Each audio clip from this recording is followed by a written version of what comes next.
Wine Fringe.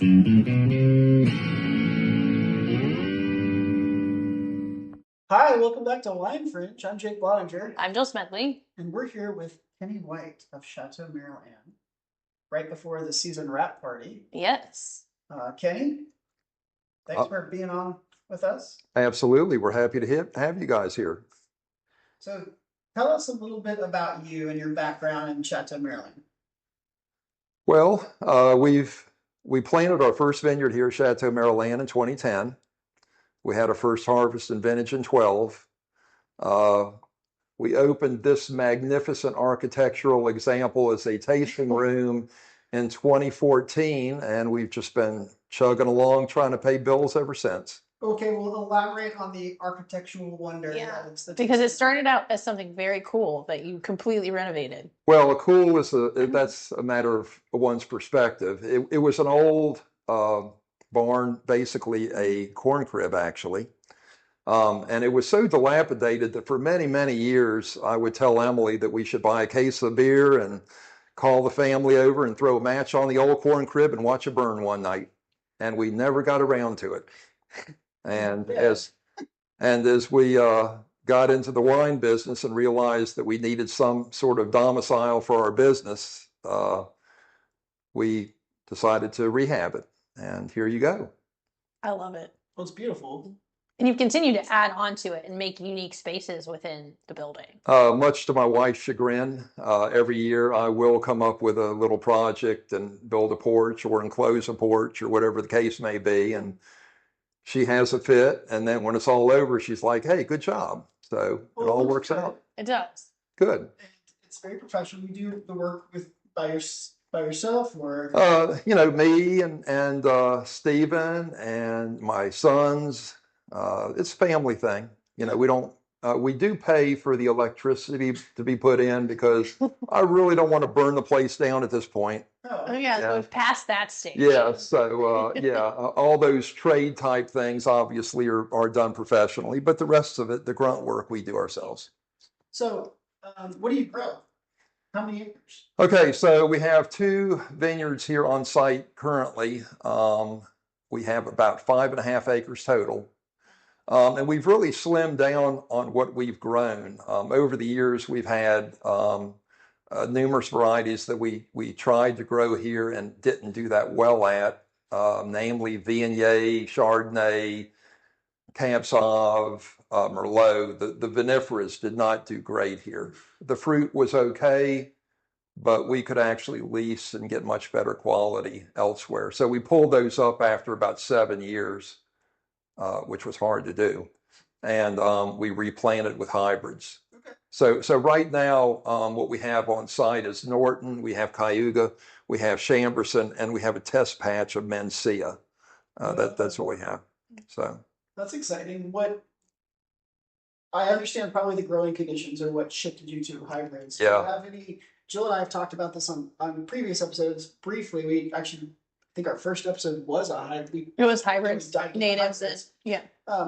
What's your take on hybrids for the future? it's the only way to go. And eventually, I hope that the market will shift on their opinions of hybrids to make it easier on producers to change to hybrids, because it's going to be a better quality wine in the end, in my opinion. And it's going to be less expensive for the consumer. Mm-hmm. It's true. It has less of an environmental impact because you're doing less to manipulate, correct?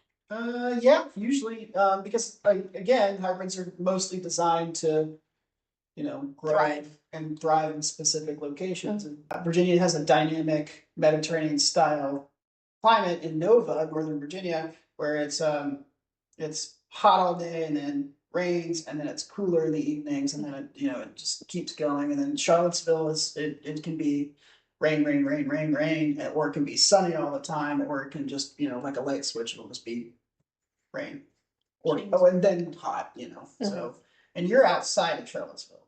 Yeah, we're about 35 to 40 miles from Charlottesville. Mm-hmm. Yeah, and so it's different here because things seem flatter here. They are. We only have 530 feet of elevation, and it is very flat. Our first vineyard is on the biggest knoll that we have. which is probably a whopping 20 feet of drop. So it's pretty flat. So frost is an issue for us. Okay. But the other thing is we're right on a band of red clay as well, which limits us with vinifera.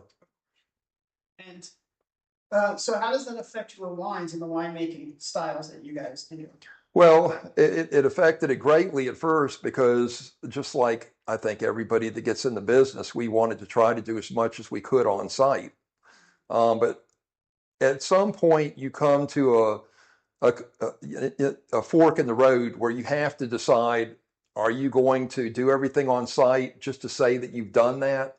Or are you going to do whatever you need to do to put the best possible wine in the bottle? And we took the latter fork. We decided that if we can't grow the best possible fruit here, then we'll lease it elsewhere in Virginia in better microclimates and get better quality fruit and make better quality wine. So most of what we use the fruit on site for now is for fortified wines. I really like his approach to that because there's such a surplus of grapes in Virginia right now. There's a surplus of fruit in the world. Yeah. That's not a secret anymore. We can finally openly talk about these things. As an industry, we're overproduced all the time.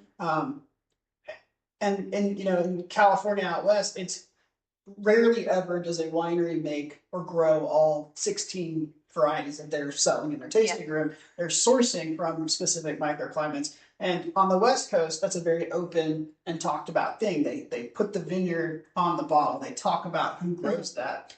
In Virginia, we're just now coming to that conversation openly. And that's one thing I've always enjoyed is like, you're looking for those microclimates. You're looking for where you can get the best fruit for what you're trying to do with it. I think that's a great segue into the styles of wine Kenny likes to make because you kind of push the envelope with the styles of wine you make. That's such a kind way of putting that, Jill. Thank you. We do have some unconventional styles, and I think that those choices are driven really by two different factors. The first is one of our goals behind producing the absolute best Virginia wine that we can produce was to have a great variety of wine. Okay. It's very hard for a little mom and pop to do more than 5 or 6 labels consistently. We're 20 that we consider to be regulars. Okay. And of course, we can only do that with the help of people like you, Jake, and then Mike Henney and people like that. So doing different styles gives people, your consumers, a lot of choices, which is what we wanted to do. Now, the other reason that you end up with some off-the-wall things is because, and the Schrodinger's cat is a good example of this, but I will just ask myself a question of, gee, what would happen if? And I remember reading an article about black Chardonnay 15 years ago before we were even in the business. And I was so fascinated by it that it stuck in my head. So every year that we've been in this business until last year, I've wanted to go ahead and try to do that. And of course, last year, I finally managed to con Emily out of $4,000 to buy some fruit so that you and I could have a great day playing with the black Chardonnay process. And that's where some of these off-the-wall wines come from. It was just an idea and the curiosity of what would happen if we did it. Well, I met you in 2019, and we've been working on wines together since then. And we're talking. I mean, I think the first conversation I ever had with you was about black Chardonnay, and I didn't know what it was. So could you explain that just like briefly? So the black Chardonnay process, unlike traditional Chardonnay, where with a few exceptions, you're trying to exclude oxygen as much as possible from the process, with black Chardonnay, you're purposely introducing oxygen to either the juice or the must. You're doing it pre-inoculation. And of course, we chose to do it on the juice. And the idea is if we can oxidize the phenols, the solids in the juice, and have them drop out of suspension, it's going to make for a much more soft and smooth Chardonnay. Which that part did happen. Of course, the part that happened that we didn't necessarily expect was how it manipulated the flavor profile of the wine. So, we ended up with a wine that, without a doubt, is one of our best sellers. But I can honestly say that the Black Chardonnay, we've never had a wine here that is more reviled by people at the same time. It's a love it or hate it. Ooh. Okay. It's truly love it or hate it. And the fact that it sells so well, despite the fact that half the people that try it don't care for it, kind of says something about the quality of it beyond those things they don't like about it. Glossed over my favorite part of this. And I have pictures. mine's- Wait, hold a second. I think it's a production thing. Oh, the production. Okay, I have different So things. I remember standing on the crush pad and going into that day like, okay, we're doing this. I'm excited, right? And Kenny convinced me like finally to do this. And so we're standing on the crush pad. We had just pressed off all the juice. It's in the tank, and we're splashbacking it over the top. And you're holding the hose, and we're talking, and I'm just watching this yellow juice go from yellow to like an orange, and then a brown, and then it looked like mud. And I remember going, holy smokes, what did I convince Kenny to do? And how fast is his wife going to call me and yell at me? And, we put it away into the reefer, and we racked it, and then we inoculated it. And over the weekend, that's what it was. Over the weekend, the color came right back, and it was gorgeous. Yeah. And I remember the name, like we were all, That's where I was going to segue into. And, our general manager at Crystal's Vineyards came out, and we explained to her, and she thought we were out of our minds, but whatever. And, Which we already knew. yeah, you knew. I was convinced that day that I lost it. She said it should be called Schrodinger's Cat because we didn't know if it was going to be good or bad. Yeah. And, Yeah. Of course, I immediately told you, like, you should call it this. And Well, and that was the perfect name for it. Now, I will say that, your concern about whether my wife was going to call you was legit, because I was absolutely going to bail on you and throw you under the bus on this and plead for mercy with Emily. no, that's fair. Yeah. But unfortunately, it all worked out. And I have to tell you that day was one of the top probably 3 days in my viticulture career. I absolutely loved it. That was fun. It was a lot of fun. So before we get much further, and Jill's looking at me. She wants to talk about the marketing of Schrodinger's. I want to talk about the name. Okay, go ahead. Well, Kenny, Schrodinger's cat. You didn't know if it was going to make it or like. Well, the theory of Schrodinger's cat, of course, is Dr. Schrodinger came up with this theory that has to do with physics, and how it relates to physics is way over my head.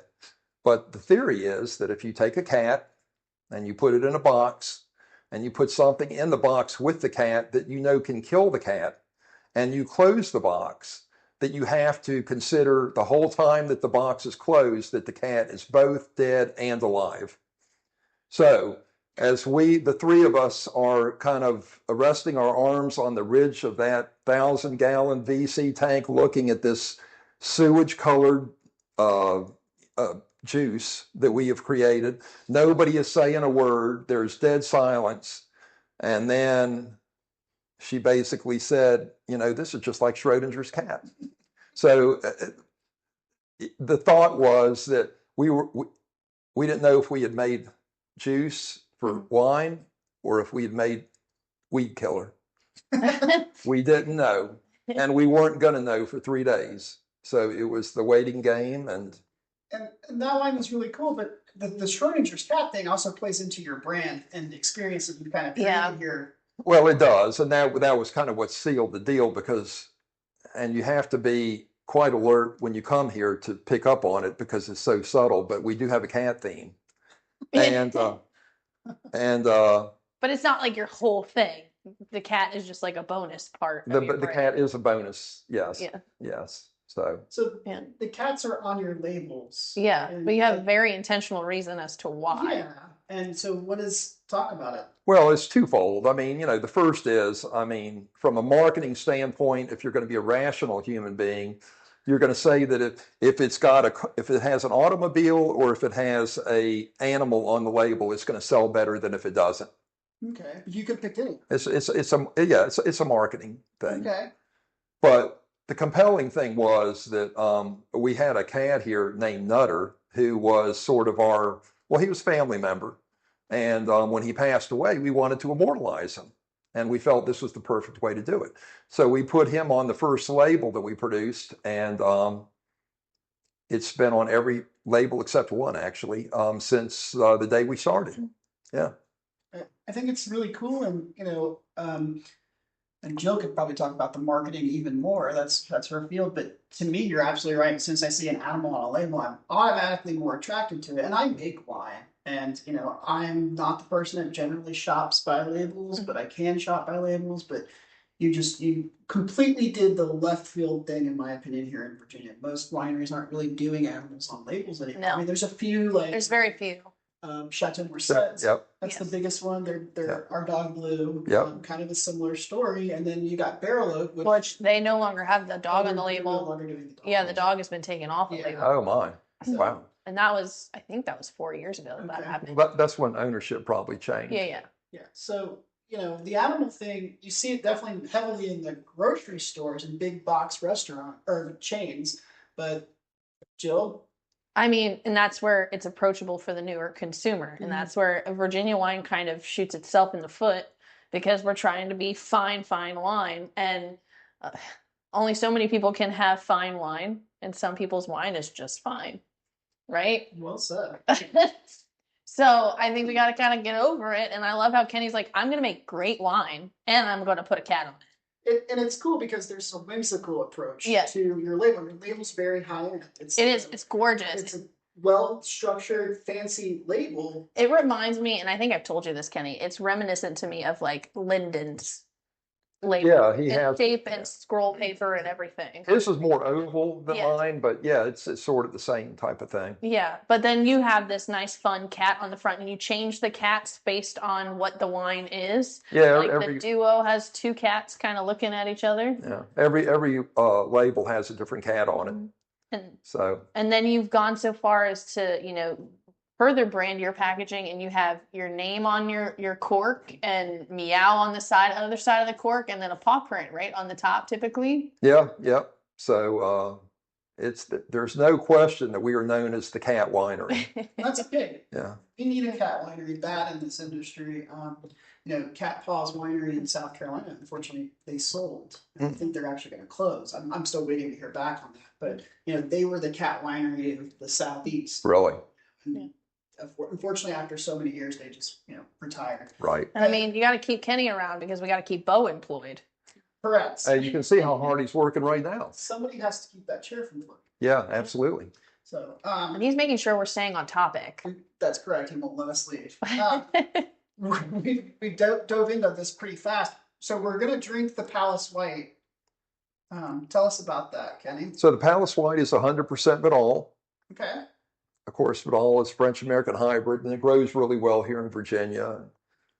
What we love about it is it's got great malic acid, so you can produce a very nice crisp wine with it. But it doesn't have that sharp acidic finish that maybe a Sauvignon Blanc would have. This is nice. It's very light. Mhm. It's got some nice citrus characters to it. This is exactly what I'm drinking on my front porch. Okay. I'm having it with fish too. At like. The beauty of this one is that it is very refreshing, so it's a great hot weather wine. Yeah.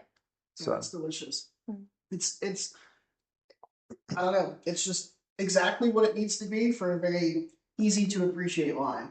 Like I don't have to pontificate over the wine making or the what the varietal is. It's 100% Vidal Blanc, right?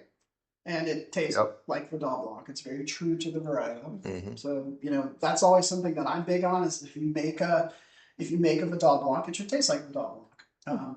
And we were talking about this. Maybe we'll dive into it later. But if you kind of taste a Norton, it should taste like a Norton kind of thing. But Chard should taste like Chard, unless you're making black Chardonnay. So we failed on that one. we made it's still a great wine. But this Palace White is delicious. Yeah. This has got to be a huge seller for you. It is. People love that one, especially as I said when it's hot. And then we also have the duo as well. So the duo is a blend, of course. It's a medium body. It's going to be 60-40 Viognier and Chardonnay, done in stainless. Okay. And so this is another one where we wanted to do this blend for a long time. And we found a Viognier Chardonnay blend at Rappahannock Cellars probably 15, 16, 18 years ago, long time ago. Mm-hmm. Fell in love with it, absolutely loved it. And Emily is, just as I was with the black Chardonnay of constantly wanting to do a particular thing, that was her thing. She wanted to do the Chardonnay Viognier blend. So about 4 years ago, we finally did our first vintage of it. And typically, all stylistic decisions, of course, we try to make as many of those as we can because we're shooting for a particular style of wine. So normally on blending days, if it's something that I'm working with you on, it's going to be me and you doing the blending. Mm-hmm. If it's something I'm working with Mike Henney on, it's me and Mike. If it's something I've made at home, it's going to be me and Emily, and then I'll bring it to you and have you double check it before you bottle it for me. I've never had a problem with any of it. So, but with this one, because this was Emily's baby, so to speak, I drug her along for blending day. And we did all the blending decisions for the other wines that we were doing. Well, when we got to this one, then we basically dumped it in Emily's lap and we let her make all the decisions that were, the stylistic decisions. No wonder your wife loves you so much. Well, anyway, so when we left from blending, we're driving down the road, and I don't know about you. I tried not. But if you're driving down the road with your wife and you're not getting a word out of her, that's usually the red flag. Oh no. Yeah, right. That's the red flag. And we're driving for a half an hour and she hasn't said a word. And I asked her, I said, "What's wrong?" And she said, "Well, you and Mike kind of just sat back and put all the stylistic decisions for the duo on me." And I said, "Well, this was the wine that you wanted to make, so it was appropriate." She said, "But we're making 175 cases of this, and what if nobody likes it?" She was really feeling the pressure. And being the incredible husband that I am, I knew that I had to say something to totally put her mind at ease. And I did. I told her, I said, "Baby," I said, "don't worry about it." I said, "It's going to be okay." I said, "If nobody likes it, I know you can drink it all." And of course, at that point, she felt much better. And we went on with life. And I will say that when we released that wine in March of that year, we sold more of that wine in a single day than any single wine in a single day in the history of Chateau MerrillAnne. Jesus. This is fantastic. Yeah. I do love this one. I like the Palace White. The go-to for me today during our competition is going to be duo. So we have to talk about this competition really quickly. So Jake and I, when we did the season opening party and the season wrap party, we did a competition to see who could promote a wine at the venue that we were at. And we were at Noakesville, and sell the most glasses. Our favorite wines. Our favorite wines, yep. And based on glasses and bottle sales, you were given a certain amount of corks that could go into a container. And basically, we turned it into a drawing at the end. Yeah. Well, I had been promoting before the event. It's not cheating. We didn't say that we couldn't do that. Mm-hmm. And sure enough, my container was full. My dad comes by and he goes, "I'm going to buy 4 bottles just so that you don't lose." The truth comes out. It's like, "Dad, I'm not losing. I don't need help. But sure, if you want to buy 4 bottles, go ahead and buy 4 bottles.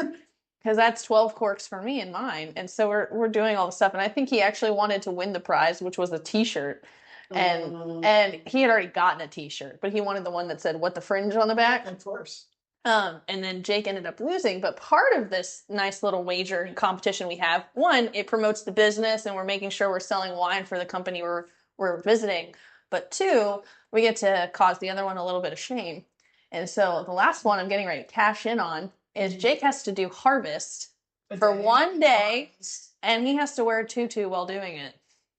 Wow, you're going to make that tutu look good, bro. Yeah, and so I actually have this in the back of my car. It's a black tutu, so it can match your personality. Appreciate that. And then it has beads that you can wear as well, and like a little headband. So I'm cashing in on this soon, so the reel will be coming out. But this time around, since we all know how much you and I hate Traminette, the loser has to do a Traminette tasting and not make a face. And say only positive things. And say only positive things. And then if you don't keep a straight face or say positive things, do we decide what the episode is going to be? The other person gets to have that when you lose today. Yeah. When we Good do luck. this Traminette tasting, every time you say something bad about Traminette, I get to throw Traminette on your face. Yeah. So this is going to be entertaining. Don't worry, Kenny. We'll make sure to tag you in the reel so you can also. So that's our That's a wager. So we're trying to sell Jake's wine is the duo, and mine is the Palace wine. I gave that to you because it has Viognier, and I know that's your fave. So we got to circle back, but that's the wager going on. So yeah, you're gonna feel real pretty in a couple of days. Those are high stakes, guys. Yeah. Ugh. We like to play for keeps around here. We really do. He offered skydiving as an option, and I put that one. No, I will not be doing that. Skydiving with the Wine Fringe too. Oh, however, someone said you could do one of those like rooms where they have the air and you could go into it. Yeah. I would do iFly. I'm not gonna iFly out of plane, but I'll do iFly. I can't believe you didn't make it a pink tutu with a black poodle on it. I don't hate him that much. Okay. I was trying to be nice. Keep your ideas to yourself. Oh my gosh. I'm going to get tattoo sleeves for you to wear during that. Perfect. All right. So, Kenny, the duo is beautiful. Mm-hmm. I love the creaminess. It's probably got a little bit of mallow in it. No, actually, no, it really didn't. It was stainless for both sides. It did get some neutral barrels. Oh, wow. Yeah. It's got a nice medium body feel to it. Mm-hmm. And I'm getting like a peach or an apricot character to it. Oh, yeah, the apricot. And the finish on this is for like days. Yeah. It's a very beautiful wine. Maybe Emily should make. I think that she should make all the decisions because this one did just win a gold medal at the Atlantic Seaboards last weekend. Congratulations. Wow. So, and this is one of your best sellers, of course. It's a great seller. Yeah, it is. It is one of our best sellers. But it might be Palace White today, just so you know. Okay. Well, listen, that one does great too. I mean, they're literally neck and neck in sales. Mm-hmm. We're going to fix that. Okay. There might be a landslide. Both my sisters are coming and both of them would drink this. I will offer to let them throw wine at you. They might take you up on that. Could be trouble. So, hey, you're doing these interesting, wine styles and stuff. What's the feedback you get from other people in the industry? I don't get a whole lot. I think people are amused by it as much as anything. But it's everybody that tastes the wine. I mean, you have positive and negative feedback on everything you produce. But I think people appreciate the variety, and that's really what we go for. We want to have more than just 5 or 6 to choose from. And not just labels, but styles. Bo is gracing us with his presence. Hello, sir. Just making sure we're working. Yeah, he is doing quality control. The thing that always blows my mind is, and I've never been to Chateau MerrillAnne until last year when we did the Norton event. And thanks again for hosting that. And he's been your client, and you hadn't been here. Well, you have a slacker of a friend. So we're out in the middle of nowhere. I mean, I love coming out here. You got to pack a lunch, the whole thing. You know what it is. No, I know, but it's gorgeous out here, and I'll let you finish because I have a segue after this. I remember after the event, you offered to let us do a tasting, and I remember that was so much fun, and it was fantastic. All of the wines were great, and I don't mean that like. I mean, we did an episode about Virginia's wine industry. I would put you guys up there with the top 50 of the state, honestly. I would agree. Because all the wines are clean. They're unique. They don't, you can taste all of the whites and they're discernible. Every single one, but they're discernible and quality. Mm-hmm. Clean, quality, special, styles, characteristics. Like it's good wine. Mm-hmm. And I would venture to say, great wine here in Virginia is tough to find. And, you've always done great wine, in my opinion. A great representation of Virginia wine, of unique styles, of cool varieties. You know, you've done that. And another thing we always say is, you know, typically when we go to a winery, we like 1 to 3 wines, right? Mm-hmm. And I've not tried a single wine of yours that I haven't appreciated. Well, we hear that a lot. We never get tired of hearing it, for sure. So, but when you work with good people, you're going to get good results. So, well, you're kind of like the idea guy. I mean, yeah, you're building tasting rooms and farming, 5.5 acres of fruit, but you're also you meet with me in my cellar and we work on wines together. And that's the only reason I like working with people that want to make wine is you can just send me an email or hand me a piece of paper with what you want. I'll execute it, no problem. But I like the fact that you're willing to be involved in the process. See, Kenny to me is a visionary with follow through and is not afraid to get his hands dirty. Oh no, don't tell the other winemakers. Yeah. Emily's always on me for not washing my hands, so I think there's some validity to that point. So, Kenny, what's on the horizon for Chateau MerrillAnne? We're just going to keep doing what we're doing.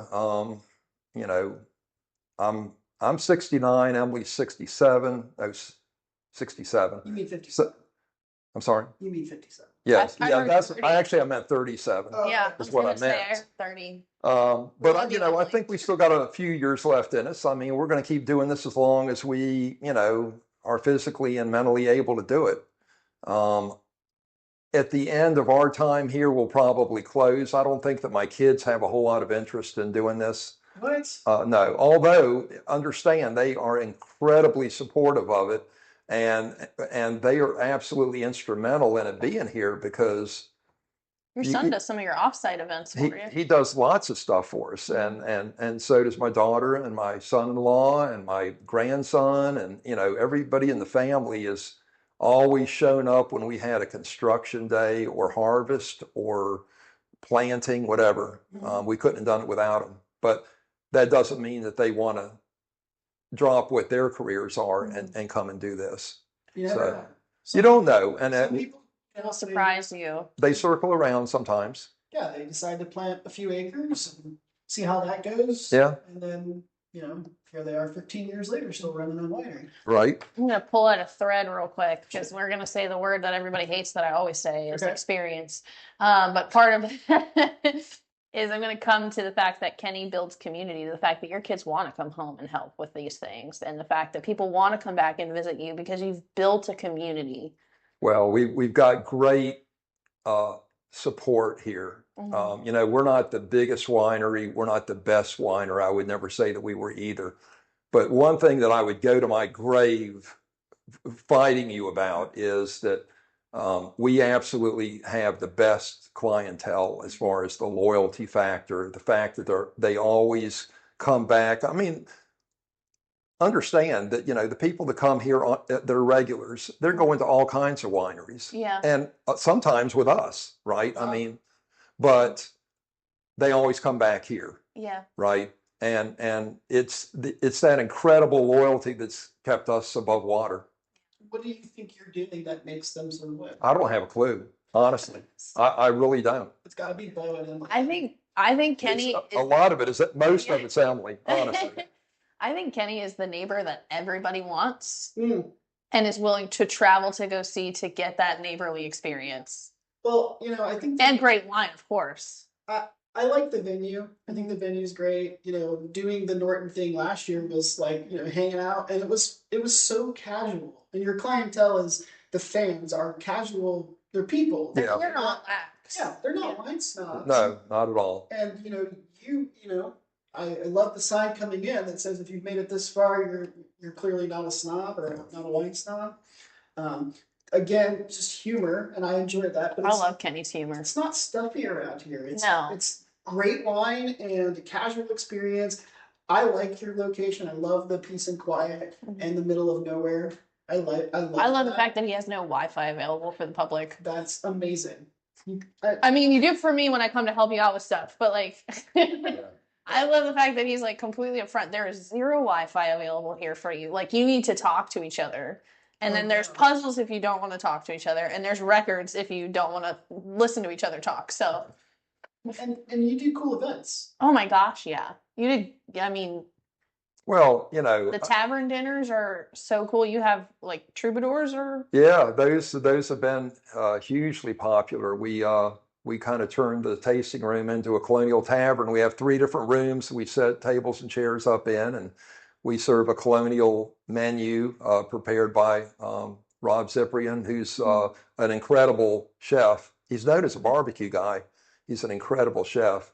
And then we have, colonial musicians in colonial garb with period instruments walking around serenading everybody, and it's a good time. yeah. That sounds like fun. We're talking. We've missed a key part of Kenny's experience. It also involves a person. You have Steven outside who makes wine cocktails. Yes, yes. So we have a pavilion that we built a few years ago out there, and we put a little tiki bar at the end of it. And Steven, I got to take a minute to talk about Steven. So Steven's been here with us since our first year. Mm-hmm. He's done it all. He's done the harvest and the the plantings, and he's gone out there and he's trimmed the vines and done all the dirty work, hauled the trash, done all the stuff. This building right here that we're sitting in, he was up on the roof in a snowstorm with me putting the roof on it. Okay, that kind of thing. Mm-hmm.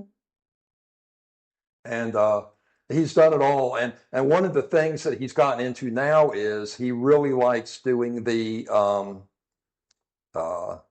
wine cocktails. He likes doing the tiki bar, sangria, things like that. He's got that fun, enthusiastic personality for it. He does. He's perfect. He's the perfect mixologist, because it's not just a matter of, serving the drink. He's inventing these things. That's cool. The strawberry shortcake one that you guys posted about recently? Yeah. So when we first decided to do it, we collected all these ingredients and we had a little meeting, and it was me and him and Emily, and we sat down and we came up with 4 basic wine cocktails we thought would fly.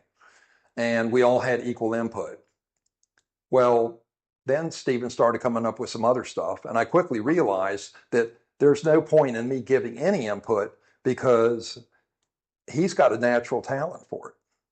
And we let him run with it. Mm-hmm. And so what we do is, when we have a food truck, as we do today, we will have that tiki bar open. He'll be out there with the wine cocktails, and I'm telling you, the clientele he has built for that has been amazing. Oh, I'm gonna have a cocktail today. Yeah. I'm gonna drink dew up most of the day. Yeah, you gotta promote that, but you gotta promote Steven too. Of course. I mean, I've seen Steven at the events. He's always here. He's always working. He's a great time at the mini fest I did with him. Oh yeah. And he engages. He talks about the wine.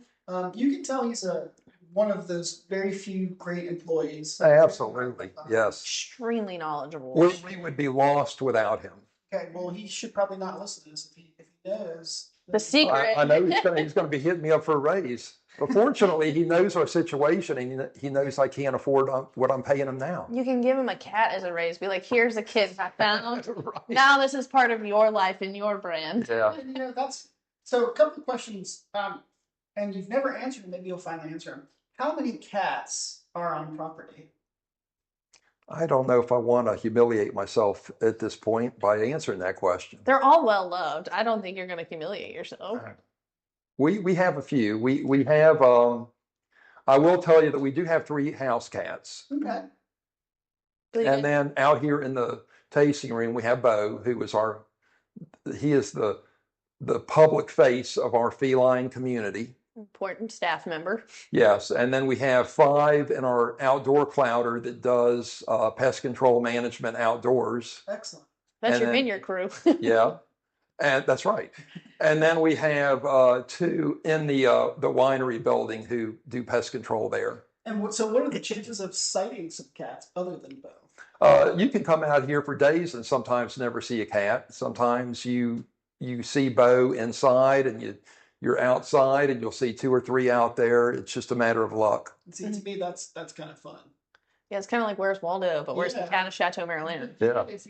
If somebody takes 3 picture of each 3 different cats, they get a free taste of. Well, that's gonna be hard because isn't there a cat that looks very much like Bo? Bo is pretty unique as far as his looks for the cats that we have. There's one cat that I thought looked like him that has Hitch in his giddy up. Okay, so that's Chester. Okay. Chester is gray like Bo, but he doesn't have the tiger stripes. Oh, got it.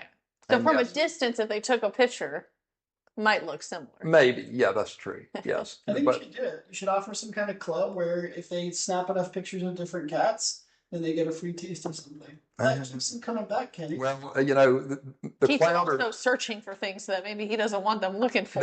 Amen. That's a true story. But yeah, the clouder, they're very antisocial. Of course. Yeah, Of course. they're worker bees. So in order to be an employee at Chateau MerrillAnne, Are you talking about from a cat capacity or from a human capacity? from a human capacity, do you have to have a cat? No, No. No. Do you have to like cats? no. Okay. I You think don't have that's the same for his cat staff. It's I mean, like they don't have to like humans. You have to tolerate cats, and you have to understand that, you know, at some point in your interview process, you will be interviewed by a cat. I mean, but other than that, no. Well, I love the cat thing. I've always kind of guesstimated, maybe 5 cats on property. But you still won't answer the question, so I'll start counting. Well, I think he gets visitors. He has regulars and visitors. It's kind of like the winery. Yeah, that's true. That's So, true. Oh my gosh, he has a cat clientele and he also has human clientele. Sorry, I'm just stuck on that. You serve wine for cats. Well, you know, wine is bad for cats, but they do like their nip. Okay. Yeah. So you have a small package. Yeah, we absolutely give them their nip and their treats and things like that. Well, that leads into my next question. Your branding, the labels, the corks, and all of that, but you also do the T-shirts. You do the coolest T-shirts. Coolest. You have a new T-shirt this year, don't you? Well, no, the last T-shirt that we actually produced was the one for the Norton Festival last year. I love mine. Yeah. I still have it.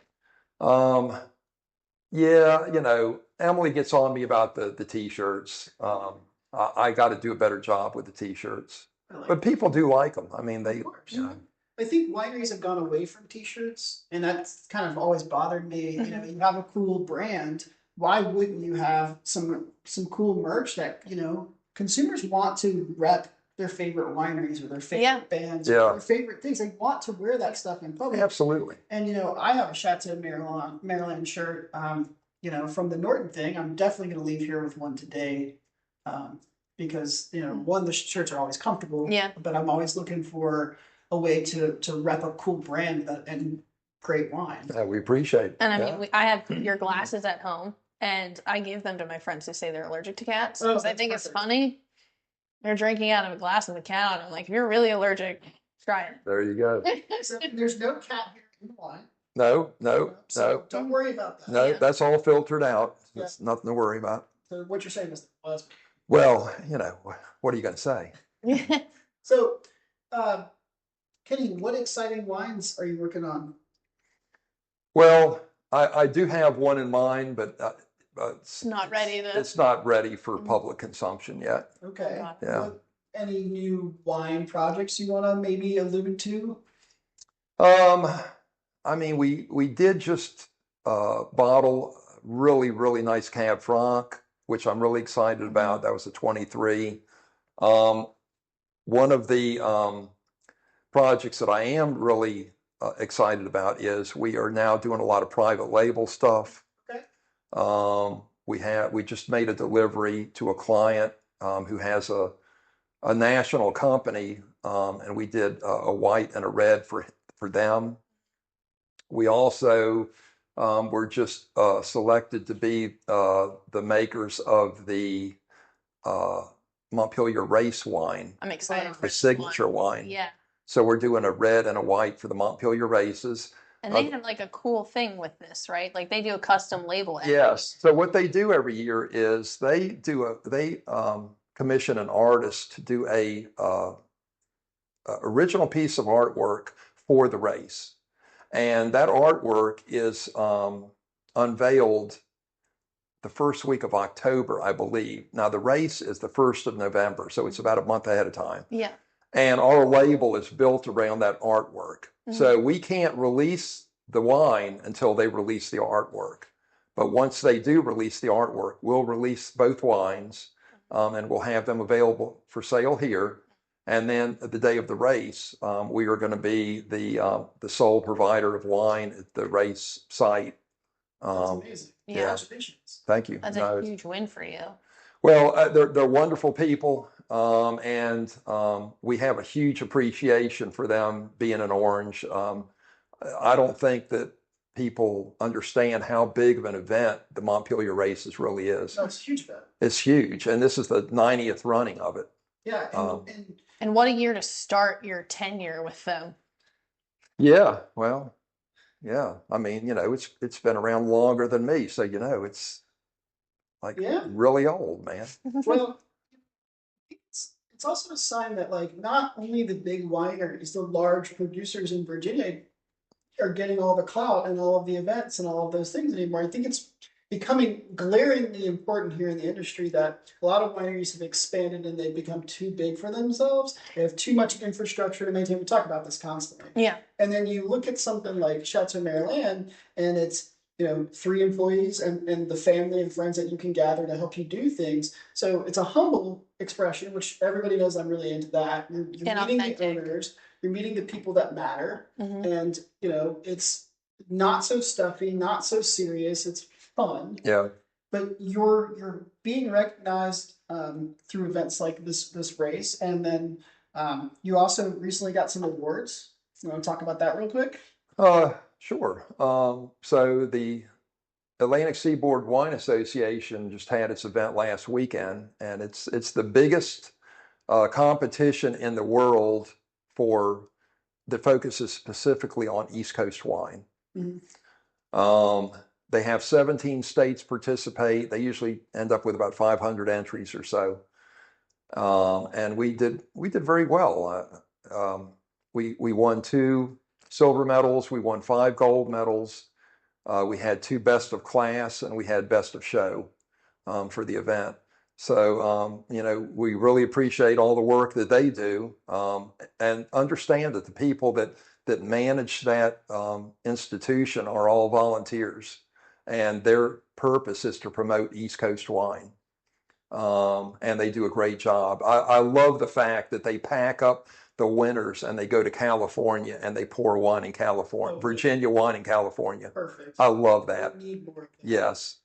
Virginia is becoming a top state in the country, but it really sometimes feels like only people in Virginia know this unless you read about it in a major publication. Yeah. And in those major publications, only 10 wineries are ever really cited. Ever really named, but that means they're bringing your wine to California. Yeah, he's already contacted me about a couple of extra cases to take out there. Perfect. But this event was totally dominated by the Finger Lakes for years and years and years. And the last 8 to 10 years, it swung to Virginia. And this year, and there's 17 states that participate.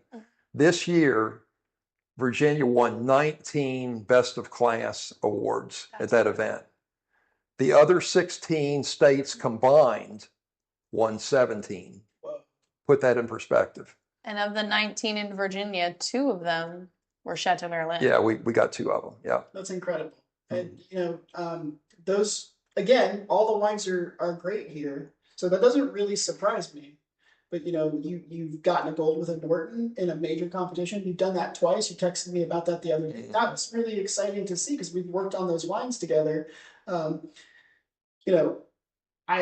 think it's amazing that you're driven and you're selecting wines and making wines that appeal to you and the style of Virginia and the hybrids and the things that Emily likes to drink, and you're doing cocktails that Stephen is very talented at. So there's a lot of the people that work here are involved in the wines, and I think that's great. Yeah. And I think that from a Virginia perspective, that it's obvious to anybody who makes it all the way down the driveway. But now you're in competitions constantly, and you're raising awareness, not for yourself, of course, but also for the state. You've seen it grow for the past 15 years. What's your take on Virginia's wine industry since you began and now, and then where it's going to go? Well, that's a great question because I think the answer really varies depending on your perspective. From a critical point of view, I think Virginia, if you compare the wine that we were making in 1976 to the wine that we're making now, I mean, it's light years apart, obviously. Virginia is making world-class wine and competing with um, some of the greatest wines in the world on a global um, scale, and we're winning, right? We're doing really well. So from a critical standpoint, it's A plus. Now, from a business standpoint, I think we've done not quite as good a job. The thing that bothers me, the statistic that constantly goes through my mind is that of all the wine consumed in the state of Virginia, 90% of it comes from outside Virginia. And what's your take on that? Why is that? Well, I think a lot of it is going to be a lack of appreciation, a lack of education, and sometimes people put economics ahead of quality. That's the bad news. We're only doing 10% of our own state. We've Okay. had a few Virginia people on now at this point, and you're the first person to say this. I'm sure Jill knew, but, and I mean, I think you probably said this to me in the past, and I always blame price point. Price point is probably a big part of it because, you know, a lot of European wine is really flooding our market, and it's cheap and it's bulk. And there's nothing wrong with that. People should drink what they want to drink. But my point is this. Right now, if you look at that number, you can say that of every 10 bottles that a Virginian buys, 9 of them come from outside Virginia. Okay. And there's okay. We buy wine from outside Virginia all the time. You know, we buy wine from all over the world because we love wine. We encourage people to do that. But at the same time, the majority of what we buy is from here in Virginia. And we're not asking every consumer in Virginia to do that. But if every consumer in Virginia, on the average, went from 1 out of 10 to 2 out of 10 being Virginia, we would literally double our sales. Wow. So, you know, the bad news is we have 10% of our own market share, which is sad. The good news is we have an unlimited ceiling for growth. That's a good way of looking at it. I mean, I lament about this. I know other winemakers and wineries do too, is that people don't drink enough Virginia wine. We definitely need to find better ways to get people to drink. But a lot of Virginia wineries aren't marketing themselves well enough. So that's part of the reason. And I think that's one of the coolest things that Chateau MerrillAnne does. Is, you know, I do follow you on Instagram. I don't do much other socials, but I follow you and I love the labels and I love the content that you do. And I love the signage and t-shirts, the branding, the experience, all of those The things. humor that's threaded throughout all of it as well. Yeah, I think you've done a really good job with marketing. But how do you? What's your recommendation to get other wineries to do that? Everybody's got to do their own thing. I mean, I don't think that there's any consistent message in marketing. I think everybody has to grasp their own story and then, but put it out there to people. And, you know, in 2020, we got just a little glimpse of what it would be like if we lose our local industries. Mm-hmm. You know, I mean, God forbid we should have to go through another pandemic, but you know, there are a lot of things that can happen that can break down the industrial chain. And when you lose the ability to produce a given product in your own area, then you're subjecting yourself to the possibility of losing that product altogether if something like that happens, mm-hmm. right? So it's important that we keep, you know, the Virginia wine industry strong. It's good for our economy. It's good for the state. You're supporting your neighbors by doing that. And you're drinking some really, really good wine. Great wines. Great, yeah. Specifically. How do you ship outside of the state? We do. We ship, I can't remember the exact count now, but it's probably about 30 states we ship to. So wines can be purchased online? Absolutely. Go to www.chateaumerrillanne.com. And we'll include that link in the episode description as well. Okay. Yeah. But before we wrap, because we're getting close to the end here, we got to talk about one thing Kenny does differently to market himself that he doesn't talk about enough, which is Vino Sanctum. Oh, okay. Yes. So vinosanctum.com is our blog. And you know, it gets into like the deep, like all of the stuff about wine production. You nerd out on that. Well, we do nerd out, and you know, first off, Vino Sanctum is supposed to be a communal effort of us here at Chateau MerrillAnne. We're all supposed to be contributing to it. And Emily has written a couple of articles. I have yet to get anything out of Stephen, who, by the way, is a literature major at Virginia Tech. And I can't get an article out of him. Okay. So most of the maybe Virginia Tech ruined it for him. Yes, most of the stuff there is written by myself, and of course I have a very twisted sense of humor, so I'm trying to be funny. I'm totally amusing myself. I'm probably not making anybody else laugh. Oh, you make me laugh. I've read a few of those articles. Okay, well, thank you, Jill. We should post that too. Yes. But yeah, it's fun. It's all the things that go on here. We just talk about stuff. Yeah. Yeah. Like, but there's some cool things you've done with other winemakers too. Mm-hmm. Like you've talked to other winemakers and gotten their take. Yeah, no, we've done some interviews with some of Virginia's top winemakers, yourself included, and but it's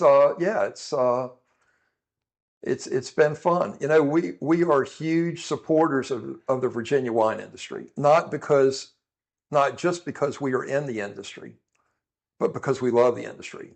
Yeah. And we would be a Virginia wine advocate if we had nothing to do at all with the industry itself. And we constantly try to support people. The strength of the Virginia wine industry, in my opinion, is that it's so cooperative. Mm-hmm. You have a industry that is full of creative people, which means you're going to have big egos, but you still have a situation where people share information, they share equipment, they share personnel, they share fruit, they share all these things. And most importantly, they're really exchanging those ideas about what works well and what doesn't work well. And that's what got us from the very bottom in 1976 to at the top, you know, in 2025. Yeah. Wow. Well, this was a lot of fun. Thank you for hosting us today, Kenny. We're really excited to drink more wine and talk to your guests. I'm really excited to see Jake again. Yeah. Okay. Well, good. We were glad to have you guys, as always. Thank you. So thank you so much, Kenny. Yeah. I'm Jake Bottinger. And I'm Jill Smedley, and this is the last episode of Wine Fringe for season 1.